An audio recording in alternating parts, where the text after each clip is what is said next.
अस्सलाम वालेकुम दोस्तों, कैसे हैं आप लोग। उम्मीद करते हैं आप लोग खैरियत से होंगे। दोस्तों, आप देख रहे हैं इस्लामिक टीवी भारत देश। अगर आप हमारे चैनल पर नए हैं तो चैनल को सब्सक्राइब कर लीजिए और घंटे के निशान पर क्लिक करके ऑल पे क्लिक कर लीजिए। दोस्तों, आज का जो वाक़या है हदीस है, सही बुखारी का हदीस है, हदीस नंबर 7 है।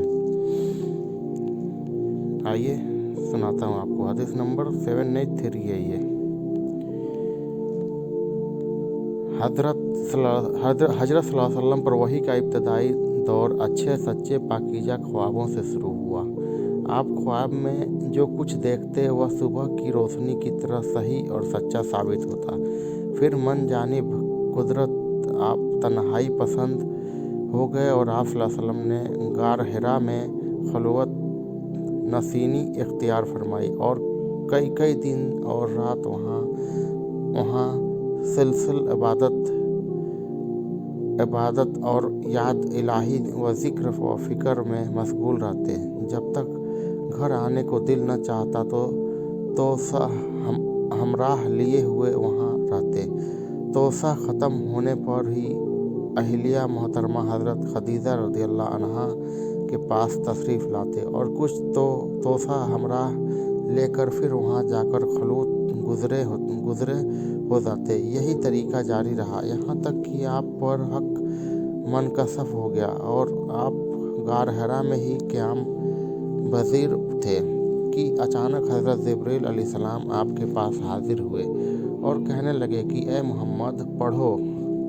आप फरमाते हैं कि मैंने कहा कि मैं पढ़ना नहीं जानता। आप सल्लल्लाहु अलैहि वसल्लम फरमाते हैं कि फ़रिश्ते ने मुझसे पकड़कर इतने ज़ोर से भेंचा कि मेरी ताकत जवाब दे गई।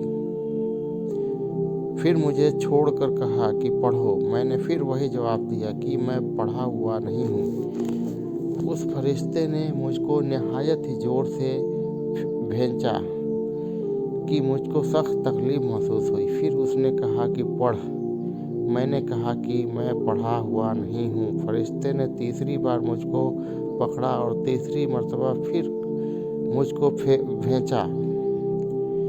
फिर मुझे छोड़ दिया और कहने लगा कि पढ़ो अपने रब के नाम की मदद से जिसने पैदा किया और इंसान को खून की झटकी से बनाया। पढ़ो और आपका रब बहुत ही मेहरबानियाँ करने वाला है।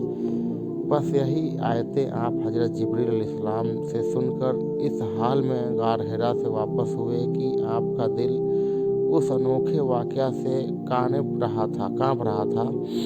आप हज़रत खदीजा के यहाँ तशरीफ़ लाए और फरमाया कि मुझे कंबल उड़ा दो। लोगों ने आपको कंबल उड़ा दिया। जब आपका डर जाता रहा तो आपने अपनी ज़ौजा मोहतरमा हज़रत खदीजा रज़ियल्लाहु अन्हा को तफसील के साथ ये वाक़या सुनाया और फरमाने लगे कि मुझको अब अपनी जान का खौफ हो गया है। आपकी अहलिया मोहतरमा हज़रत खदीजा रज़ियल्लाहु अन्हा ने आपकी ढारस बधाई और कहा कि आपका ख्याल सही नहीं है। खुदा की कसम, आपको अल्लाह कभी रुसवा नहीं करेगा। आप तो इखलाक फाजला के मालिक हैं। आप तो कुनबा परवर हैं। बेकसूरों का बोझ अपने सर पर रख लेते हैं। मफलूसों के लिए आप कमाते हैं। मेहमान नवाजी में आप बेमिसाल हैं और मुश्किल वक्त में आप उमर हक का साथ देते हैं। ऐसे औसाफ हंसना वाला इंसान यूं भी वक्त ज़िल्लत व ख्वारी की मौत नहीं पा सकता। फिर मज़ीद तसल्ली के लिए हज़रत खदीजा रज़ियल्लाहु अन्हा आप सल्लल्लाहु अलैहि वसल्लम को वर्का बन नौफल के पास ले गईं, जो उनके चचाजाद भाई थे और ज़माना जाहिलियत में नसरानी मज़हब अख्तियार कर चुके थे और इब्रानी ज़बान के कातिब थे। चुनांचा इंजील को भी हसब मनसाए खुदाबंदी इब्रानी ज़बान में लिखा करते थे। इंजील सरयानी ज़बान में नाजिल हुई थी। फिर उसका तर्जुमा इब्रानी ज़बान में हुआ। वर्का इसी को लिखते थे। वह बहुत बूढ़े हो गए थे, यहाँ तक कि उनकी बीनाई भी रुखसत हो चुकी थी। हज़रत खदीजा रज़ियल्लाहु अन्हा ने उनके सामने आपके हालात बयान किए और कहा कि ए चचा जाद भाई, अपने भतीजे मोहम्मद सल्लल्लाहु अलैहि वसल्लम की ज़बानी ज़रा उनके कैफियत सुन लीजिए। वह बोले कि भेजते आपने जो कुछ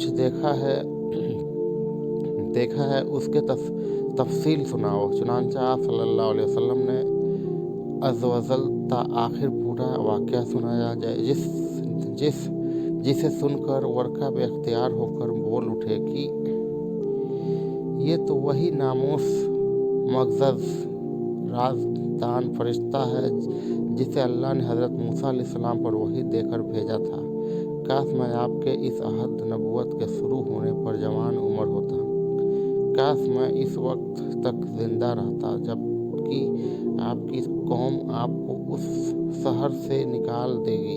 रसूलुल्लाह सल्लल्लाहु अलैहि वसल्लम ने ये सुनकर तअज्जुब से पूछा कि क्या वह लोग मुझको निकाल देंगे, हालांकि मैं तो उनमें सादिक, दामिन व मकबूल हूँ। वर्का बोला, हाँ ये सब कुछ सच है, मगर जो शख्स भी आपकी तरह उम्र हक लेकर आया, लोग उसके दुश्मन ही हो गए हैं।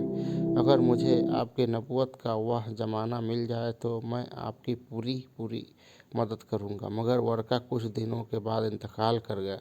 फिर कुछ अरसा तक वही की आमद मौकूफ़ रही। दोस्तों, अगर ये हदीस शरीफ अच्छा लगे तो चैनल को सब्सक्राइब करिए, लाइक करिए और वीडियो को शेयर करिए। मिलते हैं नेक्स्ट वीडियो में, तब तक के लिए अस्सलाम वालेकुम।